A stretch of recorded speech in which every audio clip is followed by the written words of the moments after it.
Assalamualaikum warahmatullahi wabarakatuh. Kami dari kelompok 9 yang beranggotakan saya sendiri Nanda Devi Firmansyah, yang kedua Widya Aning Astuti, yang ketiga Devi Nur Hidayati, yang keempat Bilqis Hana, yang kelima Agung Yoga Pratama. Di sini kami akan mempresentasikan materi tentang auditing di sektor pemerintah. Yang pertama yaitu berkaitan tentang seluk-beluk pengauditan di pemerintah Indonesia. Istilah pemeriksaan auditing adalah istilah teknik profesional. Secara operasional, pelaksanaan pemeriksaan APBN atau APBD sangat berbeda dari aspek pengawasan. Pemeriksaan APBN atau APBD hanya dapat dilakukan oleh institusi yang memiliki wewenang dan keahlian untuk melakukan audit seperti BPK dan KAP. Secara operasional, antara pengawasan dan pemeriksaan memang sulit dipisahkan. Pengawasan merupakan tindakan untuk membandingkan antara yang seharusnya terjadi dengan yang sebenarnya terjadi untuk menjamin pencapaian tujuan tertentu secara optimal.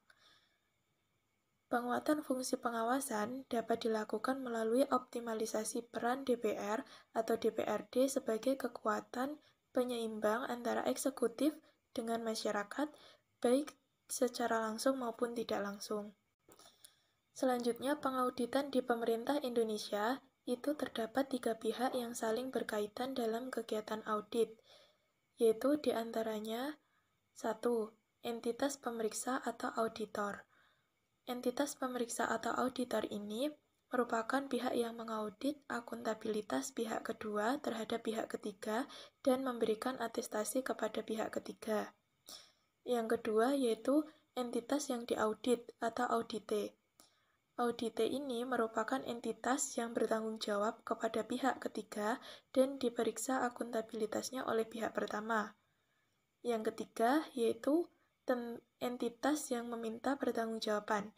Entitas yang meminta pertanggungjawaban dari pihak kedua dan menerima laporan hasil audit dari pihak pertama dapat berupa tingkat yang lebih tinggi dalam organisasi yang sama, seperti Dewan Direksi, pemangku kepentingan atau stakeholder, parlemen, masyarakat, atau investor. Sebagai gambaran, yaitu di tingkat pemerintah pusat, yang bertindak sebagai pihak pertama atau auditor adalah Badan Pemeriksa Keuangan atau BPK, yang merupakan auditor eksternal pemerintah. Nah, pihak kedua itu audite. Audite ini adalah Kementerian Negara atau lembaga. Pihak ketiga adalah legislatif atau DPR. Kementerian Negara atau lembaga memiliki hubungan akuntabilitas dengan DPR.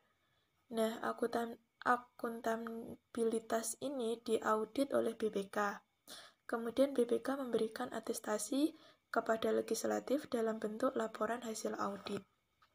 Yang selanjutnya yaitu tentang jenis-jenis audit sektor publik yang akan dijelaskan oleh Mbak Widya.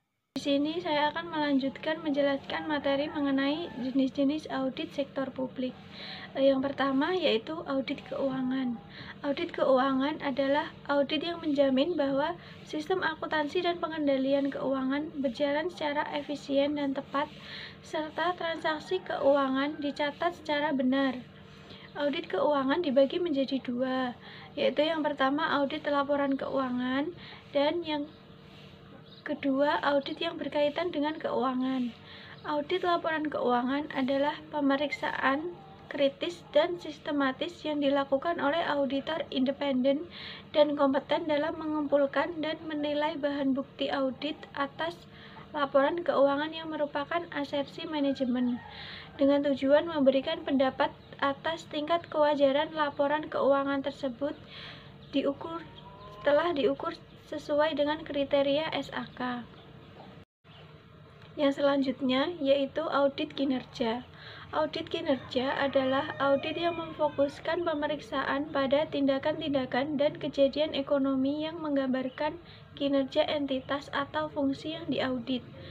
Audit kinerja merupakan suatu proses yang sistematis untuk memperoleh dan mengevaluasi bukti secara objektif, agar dapat melakukan penilaian secara independen atas ekonomi dan efisiensi operasi, efektivitas dalam pencapaian hasil yang diinginkan, dan kepatuhan terhadap kebijakan, peraturan, dan hukum yang berlaku.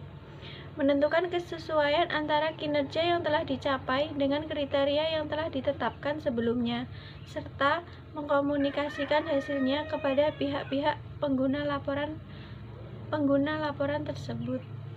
Yang ketiga yaitu audit investigasi. Audit investigasi adalah kegiatan pemeriksaan dengan lingkup tertentu, periodenya tidak dibatasi, lebih spesifik pada area pertanggungjawaban yang diduga mengandung indikasi penyalahgunaan wewenang, dengan hasil audit berupa rekomendasi untuk ditindaklanjuti bergantung pada derajat penyimpangan wewenang yang ditemukan.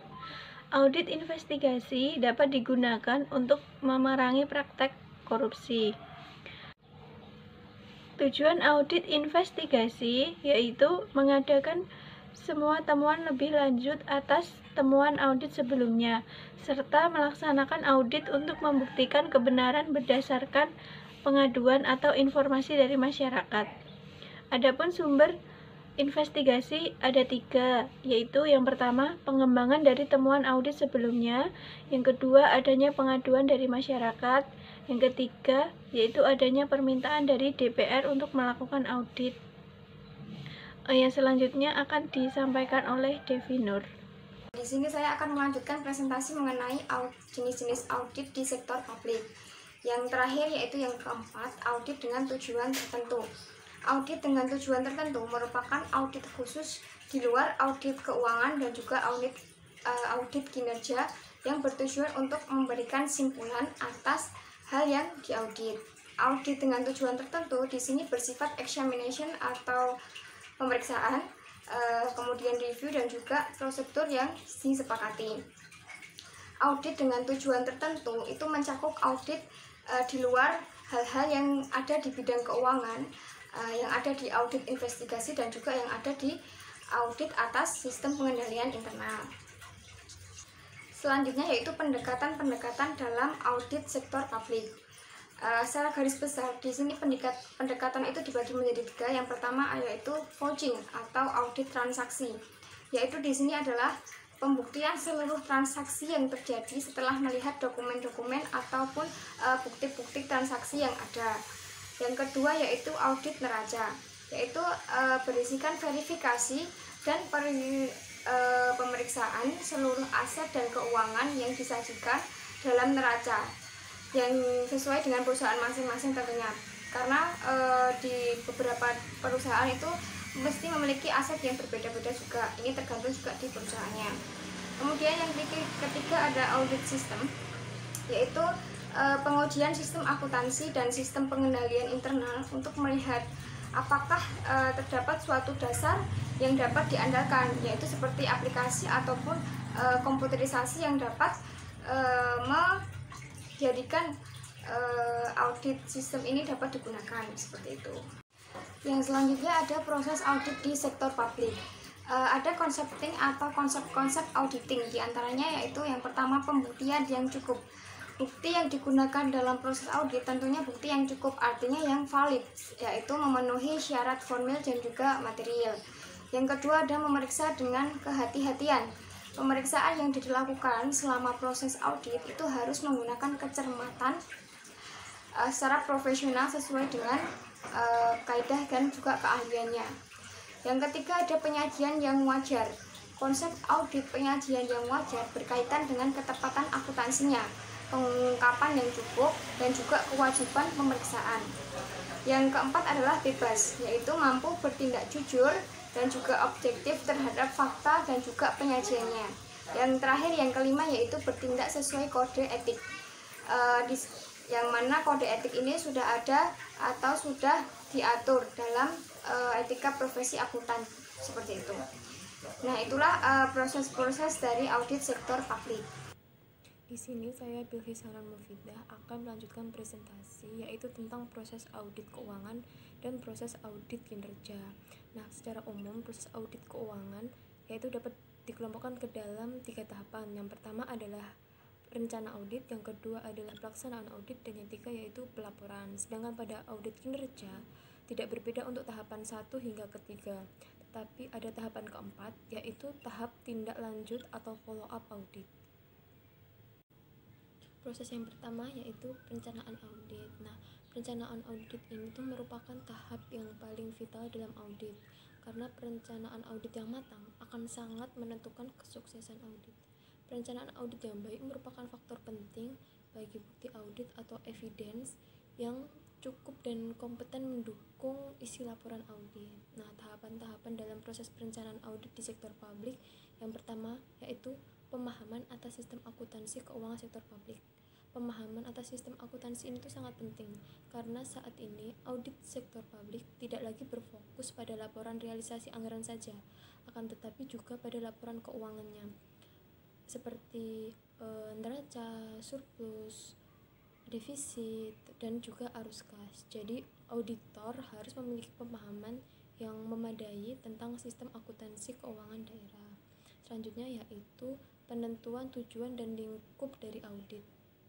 Tujuan dan lingkup audit sektor publik sangat tergantung pada mandat dari lembaga audit yang bersangkutan tersebut. Yang ketiga adalah resiko, penilaian resiko. Kegiatan audit dilaksanakan melalui berbagai tes yang mengandung resiko kesalahan, maka penilaian resiko terhadap pengendalian atau control risk, resiko bawaan atau inherent risk, dan resiko deteksi atau detection risk sangat perlu dilakukan. Jadi kesimpulan dari opini yang diberikan oleh auditor memiliki jaminan yang memadai untuk nantinya. Nah, selanjutnya yaitu penyusunan rencana audit. Berdasarkan tahapan kegiatan perencanaan, suatu rencana audit perlu disusun. Rencana audit pada umumnya berisi uraian mengenai area yang akan diaudit, jangka waktu pelaksanaan audit, personel yang dibutuhkan, dan sumber daya lain yang diperlukan untuk pelaksanaan audit. Nah, kemudian ada yang terakhir, penyusunan program audit. Untuk setiap area yang diaudit, auditor harus menyusun langkah-langkah audit yang harus dilakukannya. Baik, materi selanjutnya yaitu mengenai pelaksanaan audit. Pekerjaan audit adalah mengumpulkan atau memperoleh dan mengevaluasi bukti-bukti. Sebagian besar waktu yang digunakan dalam pekerjaan audit sebenarnya tercurah pada perolehan atau pengumpulan dan pengevaluasian bukti-bukti. Bukti-bukti tersebut digunakan untuk mengevaluasi sistem pengendalian internal. Evaluasi sistem pengendalian internal dilakukan dengan melakukan pengujian terhadap bukti yang terkumpul. Pengujian dapat dilakukan dengan dua cara, yaitu A. Pengujian dengan prosedur analitik, pengujian substantif. Prosedur analitik digunakan bila ada dugaan bahwa sistem pengendalian internal yang berjalan di dalam organisasi sangat buruk. Yang kedua atau B, pengujian yang bersandar pada pengendalian internal. Pengujian substantif. Pengujian yang bersandar pada pengendalian internal dapat dilakukan apabila pengendalian internal yang berjalan di organisasi sektor publik berlangsung baik. Dan yang ketiga, pelaporan hasil pelaksanaan audit. Pelaporan audit dilakukan berdasarkan hasil analisis terhadap kertas kerja yang sudah dibuat pada proses pelaksanaan audit. Informasi yang diperoleh dari analisis hasil audit kemudian disusun menjadi laporan audit dan laporan hasil pemeriksaan. Ada beberapa tipe pelaksanaan audit, yaitu A. Laporan audit tahunan atau annual audit report. Yang B. Laporan audit triwulan atau 3-month audit report. Yang C. Laporan kemajuan kinerja bulanan atau monthly progress report. Dan yang D. Laporan survei pendahuluan atau preliminary survey report. Dan yang keempat, tindak lanjut hasil audit. Hasil setiap pemeriksaan yang dilakukan oleh lembaga pemeriksa independen disusun dan disajikan dalam laporan hasil pemeriksaan atau LHP segera setelah kegiatan pemeriksaan selesai. Pemeriksaan keuangan akan menghasilkan opini, sedangkan pemeriksaan kinerja akan menghasilkan temuan, kesimpulan, dan rekomendasi, sedangkan pemeriksaan dengan tujuan tertentu akan menghasilkan kesimpulan. Baik, mungkin itu yang dapat